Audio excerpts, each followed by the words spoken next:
एक लड़ रहा है दुश्मन के बम बारूद और हथियारों से, एक लड़ रहा है सरकार के लाठी डंडे और पानी की बौछारों से, एक अपने घर गांव माँ के आंचल से दूर है, एक भूखे पेट सड़क पर सोने को मजबूर है, एक खड़ा है बॉर्डर पे एक सरकार के ऑर्डर पे, और देश की जनता किसानों का खाकर एहसान फरामोश खड़ी है। नग्न तमाशा बर्बादी का देखकर ये सरकार खामोश खड़ी है। मैं युवाओं को संदेश देना चाह रहा था कि इनके समर्थन में आए, क्योंकि घर में बैठे रहने से कुछ नहीं होगा।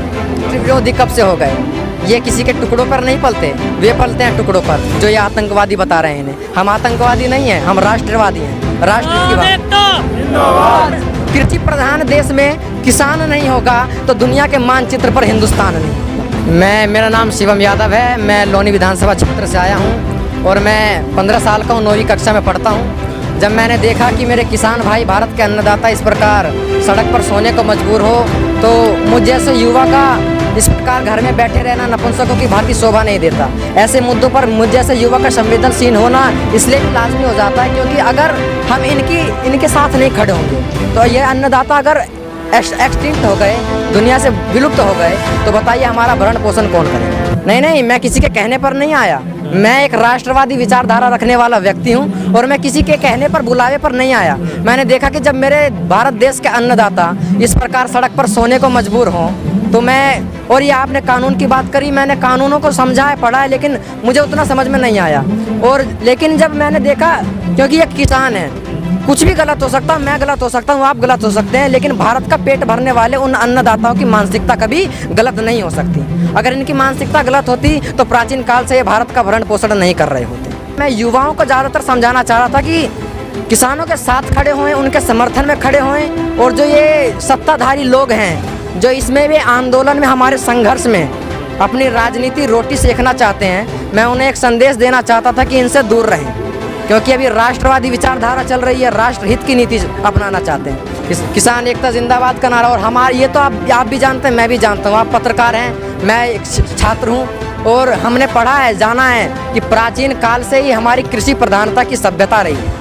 लेकिन अब जो कुछ समय से हमारी कृषि प्रधानता की सभ्यता का सरेआम सत्ताधारियों द्वारा बलात्कार हो रहा है, तो मेरा इस मुद्दे पर बोलना आवश्यक हो गया था, इसलिए मैं आया यहाँ।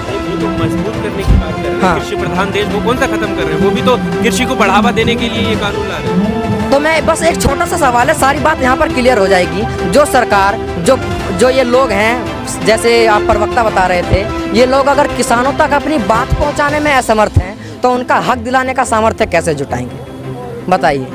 अपनी बात ही उन तक नहीं समझा पा रहे, उन तक नहीं पहुंचा पा रहे, यही नहीं बता पा रहे कि ये है क्या, तो उनका हक कैसे दिला पाएंगे। तो मैं तो सबसे पहले, मेरा तो ये मोटो है कि मैं किसानों और जवानों का सबसे ज़्यादा सम्मान करता हूँ। और कहते हैं कि वे कहते हैं कि ये किसान नहीं है, हमारे संघर्ष को, हमारे किसान भाइयों को, अन्नदाताओं को कहते हैं कि ये आतंकवादी खड़े हैं किसानों के भेष में। अरे मांगे तो छोड़ो, अब बताओ मैं क्या कहूँ इन्हें, ऐसे व्यक्ति को किस प्रकार का दर्जा। ऐसे नहीं, एक मीडिया की भी मर्यादा होती है, अपने शब्दों को विराम देता हूं मैं, क्योंकि अगर मैं ज़्यादा बेवाक हो जाऊं। तो आपने क्या कुछ ऐसा लिखा जो हमारी आदत है? नहीं, आपकी आदत, आप तो पत्रकार हैं, निष्पक्ष पत्रकारिता करना आपका धर्म है, लेकिन जो टुकड़ों पर पड़ने वाले वो प्रवक्ता हैं, मेरी बातों को घुमाकर दूसरे ढंग से प्रस्तुत करेंगे और बताएंगे कि ये आतंकवादी हैं।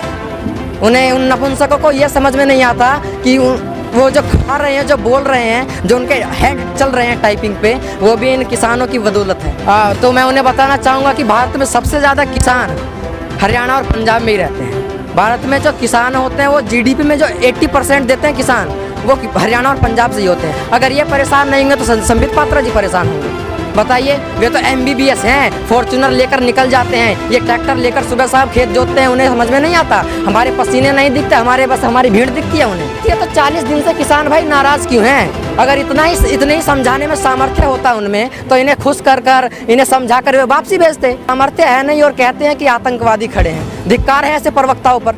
पढ़ाई लिख कर करना, मुझे राष्ट्रहित की भावना अपनानी है, पढ़ लिख कर मुझे इस देश की सेवा करनी है। अगर मैं इन अन्नदाताओं के समर्थन में नहीं खड़ा हुआ, तो अगर मैं इनके समर्थन में खड़ा हूँ तो ये भी एक देश सेवा है, समाज सेवा है। इनके समर्थन में खड़ा हूँ, मुझे देखकर उम्मीद है कि कुछ युवा होंगे जो राष्ट्रवादी होंगे, उन्हें उम्मीद की किरण तो जगेगी, कोई तो है। शुरुआत मुझसे हुई है, भीड़ आगे तक जाएगी। शुरुआत करना है। हाँ, शुरुआत मैंने करी है और मेरे साथ और भी युवा खड़े होंगे। मेरे को यकीन है भारतवासियों पर, देश के भारत के युवाओं पर, कि वे मेरे समर्थन में खड़े होंगे, किसानों के समर्थन में खड़े होंगे। मैं इस पर विशेष कोई टिप्पणी करना नहीं चाहूँगा। हमारे किसान नेता लगे हुए हैं। अगर नरेंद्र मोदी जी हमारे प्रधानमंत्री अगर उन्हें कुछ समझाने का प्रयास करते हैं तो प्रयास करें। अगर हमारे किसान भाई, किसान नेता अगर उससे संतुष्ट हुए तो ठीक है, अन्यथा मुझसे ज़्यादा अच्छे हैं वे। उन्होंने बहुत से जीवन के दाव पेच को देखा है, उन्होंने जीवन का अनुभव देखा है मुझसे ज़्यादा। मेरी तो 15 वर्ष उम्र है, किसान नेताओं की 70-70 वर्ष उम्र है। वे ज़िंदगी के हर उतार चढ़ाव से गुजर चुके हैं। वे अपना भला खुद सोच सकते हैं। मैं इस मोटिव से नहीं आया कि यहाँ पर कानून गलत है।